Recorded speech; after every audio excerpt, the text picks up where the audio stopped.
asks a crucial question. What's Gujarat's defence boom secret? Successive governments and parties in Gujarat have fought over credit for the Gujarat model for infrastructural superiority in that state. Whatever it may be, the fact is that successive governments have made Gujarat one of the most attractive destinations for defence industry. Not now, but from many years. And things have come to a head now with Tata and Airbus announcing a brand new aircraft factory to be built in Gujarat. This modern military transport aircraft in service with 14 countries around the world will soon be built in India. In 3 years from now, Airbus C295 planes will roll off a production line in Gujarat's Vadodara. At least 40 such aircraft are to be manufactured by a joint venture of India's Tata Group and Europe's Airbus to meet an order for 56 such planes for the Indian Air Force.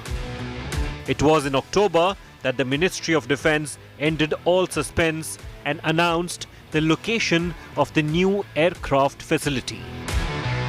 The announcement, welcomed in pole-bound Gujarat, parallelly triggered a political explosion in neighbouring Maharashtra, where local politicians saw the announcement as a loss for the state. We have never said a word against the Prime Minister before or after. Even today, when these projects are going from Maharashtra, I am blaming the instability of the state, not the government of India. The politics was understandable, given that a spanking new aircraft factory polishes Gujarat's credentials as industry-friendly, especially to defence manufacturers, and also brings the promise of a large number of new skilled jobs to a pole-bound state. It is no surprise that the announcement lit up the political battlefield. But when the political dust settles, the reality of Gujarat as a choice becomes a little clearer.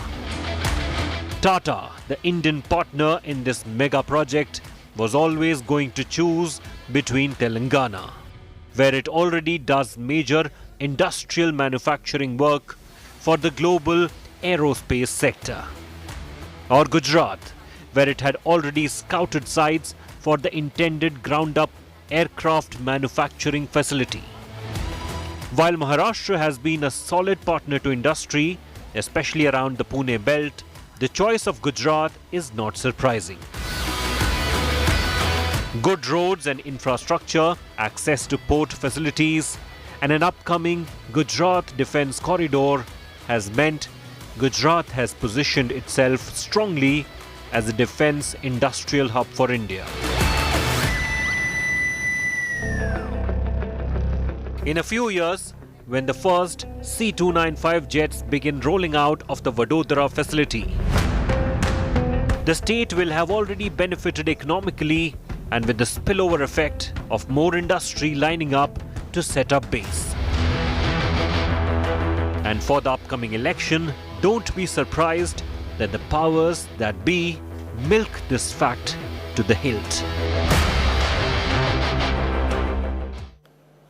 Tata and Airbus may be new entrants with the big C295 factory that we just told you about. But one of India's largest private sector companies, Larsen & Toubro, or L&T, has been doing defence business in Gujarat for years together.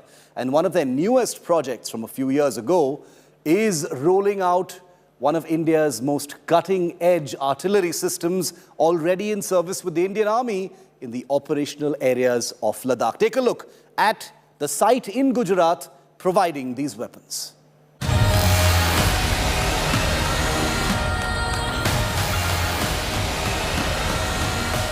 An image brimming with messages. Gujarat's most famous living son of the soil, riding in the newest frontline defense product, built on that very soil. These images from January 2019 show Prime Minister Modi being driven in a brand new K9 Vajra, 155 mm self-propelled howitzer.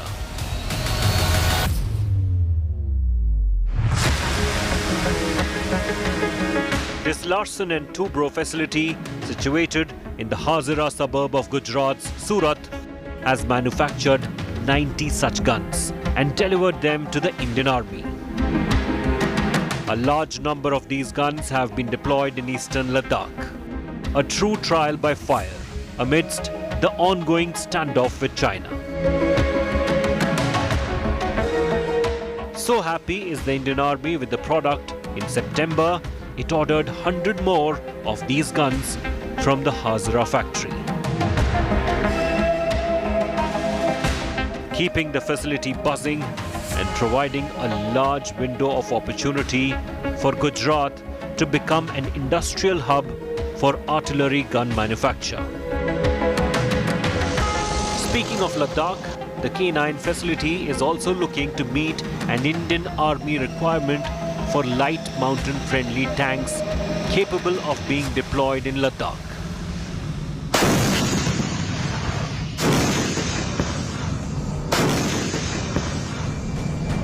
What India's Defence Research and Development Organization has proposed is to take the K9's tank-like hull and replace the heavy artillery guns with a smaller 105 mm gun imported from Belgium, or the gun turret spotted by the Army's T-90 Bhishma main battle tanks. Such a hybrid modification could produce a credible light tank in 18 months or less. In either case, a light tank prototype could be rolled out in 18 months. The Indian Army has an import option from Russia and the Indian option in front of it. Such an option would not only ensure the Indian Army gets a locally built product instead of an imported one, but would create capacity for tank building at a location other than the erstwhile government-owned Ordnance Factory Board's Heavy Vehicles Factory on Chennai's outskirts. Larsen & Toubro's expertise in license building K9 Vajra T guns at Hazira, now validated with a repeat order for 100 more guns, will likely be put to use for even more armoured and fighting vehicles to meet the multifarious other requirements of the Indian Army. And very importantly, for the export market. It isn't common knowledge that Gujarat also happens to be the birthplace of India's nuclear-powered ballistic missile submarine program. That's right, Arihant happens to be the only submarine in service now, but there are many more in the pipeline, and each one of them had their hulls fabricated by Indian private sector giant L&T in Gujarat. Take a look at this little-known fact that's actually a giant mark on Gujarat's defense industry track record. She is India's sole nuclear weapons platform at sea.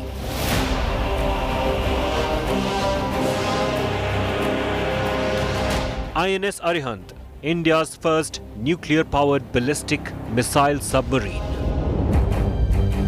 Launched in 2009 by Prime Minister Manmohan Singh and his wife Gursharan Kaur in Visakhapatnam, the submarine entered service with India's Strategic Forces Command in 2016. The submarine may call the Andhra Pradesh coast its home base, but the submarine itself was born elsewhere, literally at the other end of the country, where the special hull was fabricated and manufactured by Indian private sector giant Larsen & Toubro in the coastal suburbs of Surat.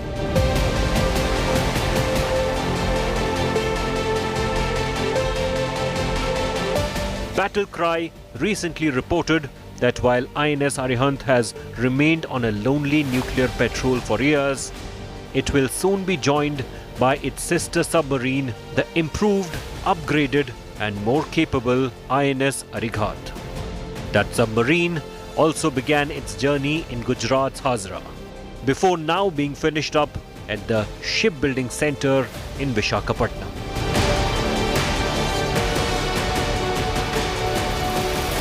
The nuclear command is set to receive Arighat within the next few weeks. By that time, the submarine will be ready to pitch out on its extended deterrent patrol almost immediately. Costing roughly 4,000 crore each, the Arihant-class submarines have been developed and built in India with extensive Russian assistance.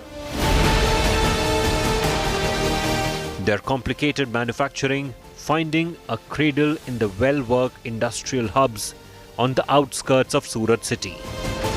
But for Hazira, things are only getting started as far as nuclear submarine work is concerned. Two bigger ballistic missile submarines, designated S4 and S4 Star, are believed to be in the pipeline at various stages of construction between Gujarat and Visakhapatnam. Battlecry can confirm that steady progress is also being made on the S5, a fifth ballistic missile much larger and more capable than the first four.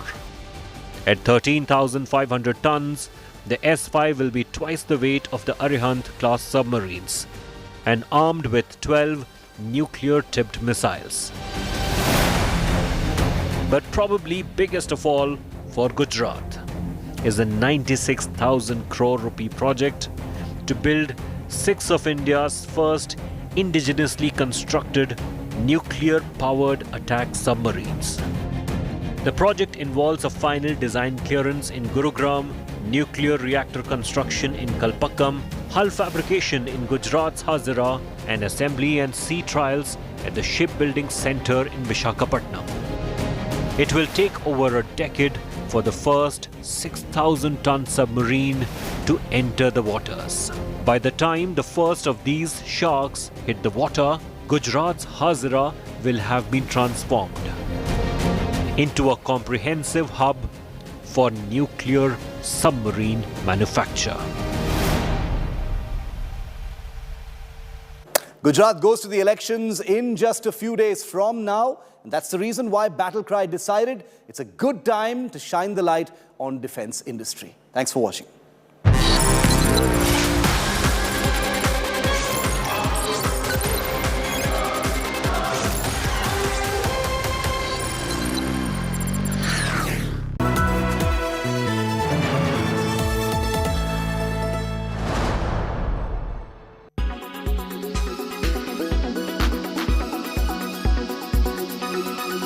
Joining me now is India's G20 Sherpa, former Chief Executive at Niti Aayog, Amitabh Kant joins me. Amitabh Kant, what does this really mean, taking over the G20 presidency? If I were to ask you your primary objective of the government of India over the next 12 months, what is it that you hope to achieve with the G20 presidency?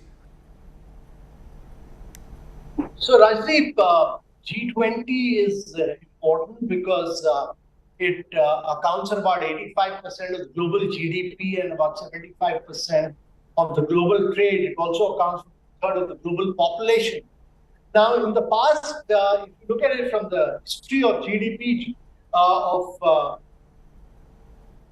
several global challenges that have occurred, G20 has played a very critical and a very significant role, whether it was the 2008 financial crisis or the establishment of the Financial Stability Board or the Basel III norms and so on.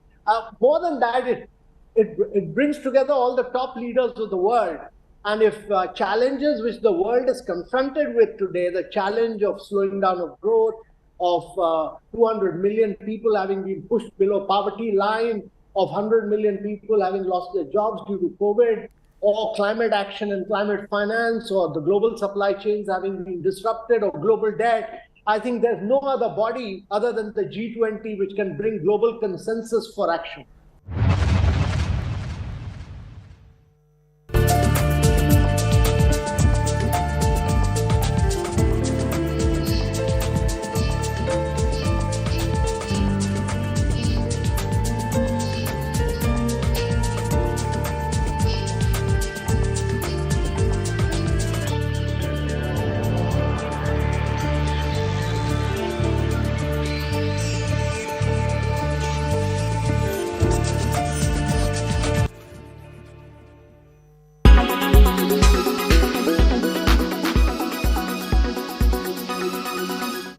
Everyone's busy finding what's trending. You're busy finding out why. India Today, for those who research before reacting. Download the India Today app now.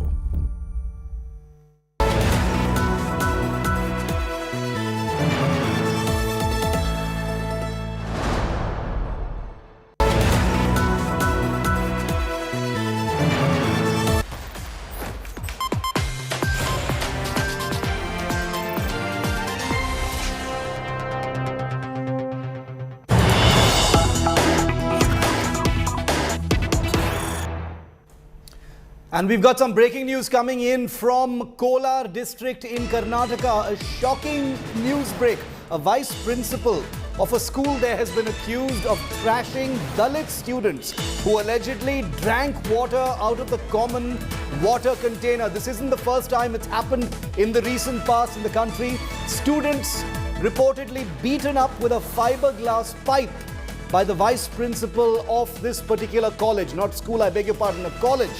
The students suffered injuries on their ears and elbow due to the thrashing administered by the vice principal, allegedly because they were Dalits and they dared to drink water from the central water distribution system. They're undergoing treatment at the Kolar District Hospital. Shocking story of a vice principal of a college assaulting Dalit students on camera. ಕಾಲೇಜಲ್ಲಿ 3:30 class ಇದ್ದು ನೀರು ಕುಡಿಯೋಕೆ ಹೋದಾಗ ಅಲ್ಲಿ principal chamber ಹತ್ರ ನೀರು ಕೆಳಗಡೆ ನೀರಿರಲಿಲ್ಲ ಅಲ್ಲಿ ನೀರು ಕುಡಿದಿದ್ದಕ್ಕೆ ಬಂದು ಪೈಪಲ್ಲಿ ಹೊಡೆದಿದ್ದ ಕೇಳೋಕ್ಕೆ ನೀವೆಲ್ಲ ನನ್ನ ಮಕ್ಕಳೆಲ್ಲ ಏನು ಬಂದು ನೀರು ಕುಡಿಯೋದು ನೀವು ಎಲ್ಲಿರ್ಬೇಕು ಅಲ್ಲೇ ಇರಬೇಕು ಅಂತ ಹೇಳ್ಬಿಟ್ಟು ಚೆನ್ನಾಗಿ ಇಟ್ಕೊಂಡು ಹೊಡೆದೋಗ್ಬಿಟ್ನ ಮತ್ತು ಇವರು ಸರ್ ಅಡ್ಡ ಬಂದು ಸರ್ ಹೊಡಿಬೇಡಿ ಸರ್ ಅಂತ ಅಡ್ಡ ಬಂದಿದ್ದೆ ಆ ಸರ್ಗೆ ಹೊಡೆದ್ಬಿಟ್ನು ಆ ಸರ್ಗೆ ಇದೆಲ್ಲ ಇದು ಫ್ರಾಕ್ಚರ್ ಆಗಿದೆ ಆ ಸರ್ ಕಟ್ಟಾಕ್ಸ್ಬಿಟ್ಟು ಸರ್ ಹೆಸರು ಮಂಜು ಸರ್ ಎಕನಾಮಿಕ್ಸ್ ಸರ್ ನೀವು ಯಾರು ಹೊಡೆದಿದ್ದು ನಮ್ಮ ವೈಸ್ ಪ್ರಿನ್ಸಿಪಲ್ ಹೊಡೆದಿದ್ದು ಏನಾದ್ರು ಅವ್ರ ಹೆಸರು ಪ್ರಕಾಶ್ BM ಪ್ರಕಾಶ್ ಅಂತ ಇನ್ನೊಬ್ಬ ಮನೇಲಿ ಎಷ್ಟು ಜನ ಮಾಡಿದ್ರು 3 ಇವರೇನು ಯಾಕೆ ಇದು ಮಾಡಿದ್ದು ಅಂತ ಅವ್ರು ಯಾಕೆ ಅದೇ ನಾವು ಲೋಕಾಸ್ಟರ್ ಅಂತ ಅವ್ರು ಐಕಾಸ್ಟರ್ ಅಂತ ಅದಕ್ಕೆ ನಾವು ಚೇಂಬರ್ ಹತ್ರ ಎಲ್ಲ ಹೋಗಿ ಅವ್ರು ನೀರೆಲ್ಲ ಮುಟ್ಬಾರ್ದು. India Today's Nagarjun Dwarkanath is live with me from Bengaluru. Naga, what follow-up action has been taken? Has any action been taken against this vice principal? Well, the private organization is yet to act against vice principal is what we are told. But when I spoke to the education minister, he said that even though this is not a government college and not aided college, he will have a word with the authorities of the private institution and also with the local police that action has to be initiated. They're waiting for the families to file an official complaint and record the statements of the students who are in the hospital who suffered injuries from the principal. What exactly happened was when these 3 students went to drink water post the class in the vice principal's chamber, the vice principal saw them drinking water in his chamber and immediately took a fiber pipe and started assaulting them, attacking them, beating them, saying Dalits should not be drinking water from my chamber water, and that's the reason he threw them out.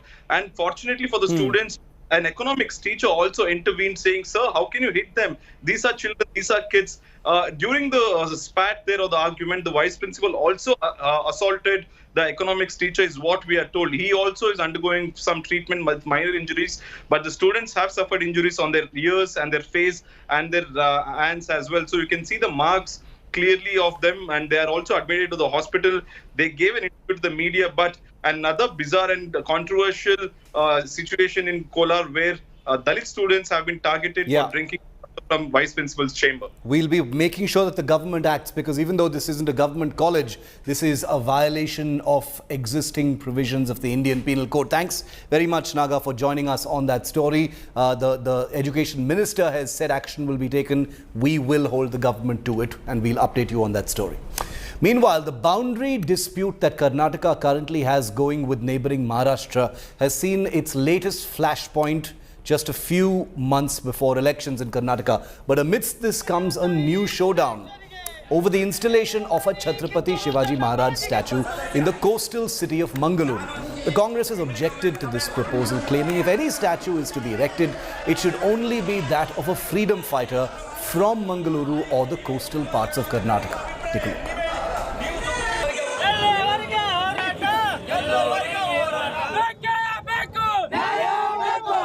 In the middle of the border dispute between Maharashtra and Karnataka comes a new flashpoint. This time over the installation of a Chhatrapati Shivaji Maharaj statue in Mangaluru. At a Mangaluru civic body meeting on Wednesday, Congress corporators objected to the proposal to install the statue at a prominent junction of the coastal city. The civic body had in October approved the proposal put forward by the Chhatrapati Shivaji Maratha Association. The Congress demands that a statue of any freedom fighter or achiever from the coastal region be installed at the same place. ಗಡಿ ವಿಚಾರದಲ್ಲಿ ರಾಜಕಾರಣ ಮಾಡ್ತಾ ಇದ್ದಾರೆ ಎಲ್ಲರಿಗೂ ಅಷ್ಟೇ. ಶಾಂತಿ ಇರುವಂತ ರಾಜ್ಯನ election ಟೈಮಲ್ಲಿ ಕದಲಿಸಕ್ಕೆ ಪ್ರಯತ್ನ ಮಾಡ್ತಾ ಇದ್ದಾರೆ. ಇದು ಏನು ಮಹಾರಾಷ್ಟ್ರ ಅವರು ಯಾರೇ ಆಗಿರಲಿ, ಯಾವುದೇ ಪಾರ್ಟಿಯವರಾಗಿರಲಿ, ಅವರು ಇನ್ವಾಲ್ವ್ ಆಗ್ತಾ ಇರೋದು ತಪ್ಪು. ಮುಖ್ಯಮಂತ್ರಿಗಳು ಕೂಡ ಇದನ್ನ ಅವ್ರ ಮೇಲೆ ಇರೋಂತ ಏನು ಸರ್ಕಾರದ ಮೇಲೆ ಇರೋಂತ ಕೆಟ್ಟ ಹೆಸರನ್ನ ಡಿವೇಟ್ ಮಾಡಲಿಕ್ಕೆ ಅವರು ಬಹಳ ಇದನ್ನ ದೊಡ್ಡದು ಮಾಡ್ತಾ ಇದ್ದಾರೆ.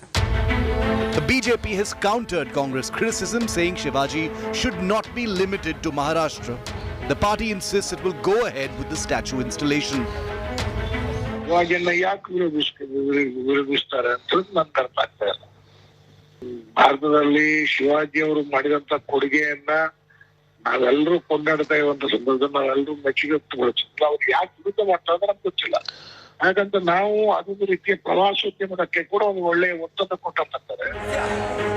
The Maharashtra BJP unit demanded an apology from Congress corporators for opposing the Shivaji statue. Bharat जोड़ो की यात्रा निकालने वाली नौटंकीबाज कांग्रेस अब मैंगलोर में छत्रपति शिवाजी महाराज जी के स्टैचू के निर्माण को विरोध कर रही है. क्या कारण है विरोध का? एक और आप सावरकर जी के बारे में अभद्र भाषा का प्रयोग करते हो और हिंदू समाज की रक्षा करने वाले पराक्रमी साहसी छत्रपति शिवाजी महाराज जी के स्टैचू को भी विरोध. While the Supreme Court will decide on the border dispute between the two states, Maharashtra and Karnataka are now locked in a fight over their icons. Meanwhile, the Samiti, which wanted to install the statue, has questioned the opposition. Shri Chhatrapati Shivaji Maratha Association has planned to put up a statue in Pampwell Circle. We got a green signal from MCC, Mangalore City Corporation, and as well as from the BJP MLA Shri Vedavas Kamath. They planned and they given the permission to us. Actually, we didn't get the intimation letter till right now. When the letter comes over, we'll start up the work. And the Congress leaders, I don't know why are they trying to oppose as such an brave leader. With Nagarjun Dwarakanath in Bengaluru, Bureau Report, India Today.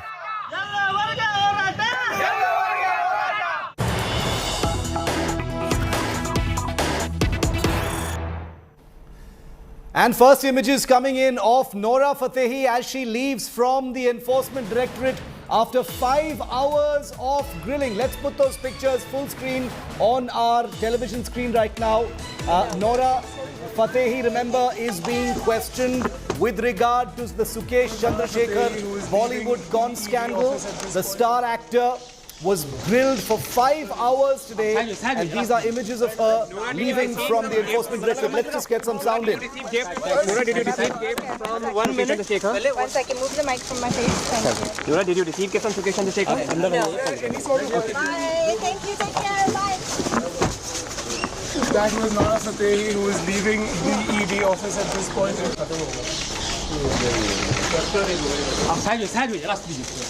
Nora, did you receive some gift from Nora, did you receive gift?